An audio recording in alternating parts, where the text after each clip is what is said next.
Hey everyone! Welcome to another episode of Renton Reflects.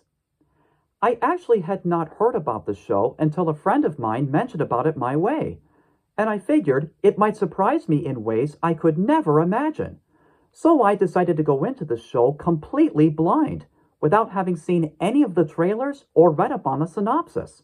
And boy, was I in for quite a surprise. Now, there's a lot of story to get out here, so bear with me. In this adult-rated animated series, it takes place in an alternate reality of the United States in the year 1992. It had become a futuristic yet dystopian society populated by both humans and artificially created anthropomorphic animals known as hybrids. A megacorporation named Eden managed to take over the United States and, appropriately enough, changed its name to Eden.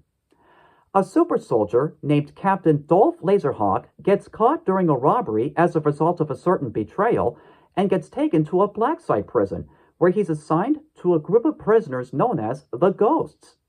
Such members of this group include a pig hybrid named Paige, spelled out Pey', and a frog hybrid named Bullfrog, who is also a French assassin. Under the direction of the prison's warden, the group is assigned to partake on special missions. Each of the group members have a miniature bomb implanted into their brains, so if any one of them acts out in insubordination, that bomb could be set off, killing him or her instantly. Not all of the episodes focus on special missions, for the show does take some time for character exploration, allowing the viewer to learn more about a few of the characters in more detail, including Rayman from the video game series of the same name. He serves as a newscaster and media personality, though he does get treated a bit unfairly because he's an alien. Eventually, Captain Laserhawk attempts to seek personal vengeance, while also balancing out his duty in participating with the Ghosts in order to survive. Initially, the premise reminded me a little of Suicide Squad.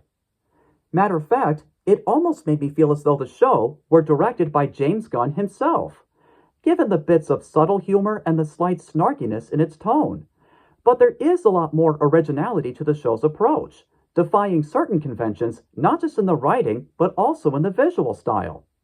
For example, there are times when a scene would briefly switch out from its normal animation to a more simplified video game style of animation, for the sake of bringing on intriguing amusement. There are even a couple of episodes where two of the main characters appear in live-action pixelated form. In addition to its unique and stylized animation direction, the show features characters who are in reference to various video games produced by Ubisoft. Like I mentioned before, it features Rayman in a prominent role. Though, one other notable example is a group of ninjas known as the Niji Six. They serve under the Megacorporation and are based on the operators of the video game Rainbow Six Siege, although I feel they may have been inspired by the Mighty Morphin Power Rangers. One would think that such a culmination of characters and ideas would never work, but given how they were fleshed out and storyboarded, it surprisingly works for the most part. Speaking of storyboarding, I do admire how it's all staged and directed, making it feel as though it were like a dramatic comic book come to life. One of the most notable highlights of this show, to me, is that it does not shy away from the social commentary that prejudice is a staple of humankind, regardless of the type of environment they're placed in.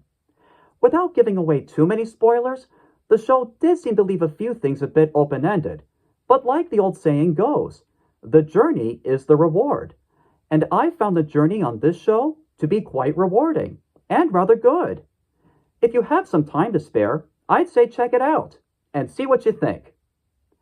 If I were to give this show a rating on a scale between 1 and 10, I personally would give it an 8. And that concludes my review. Thanks for watching, and I'll see you next time.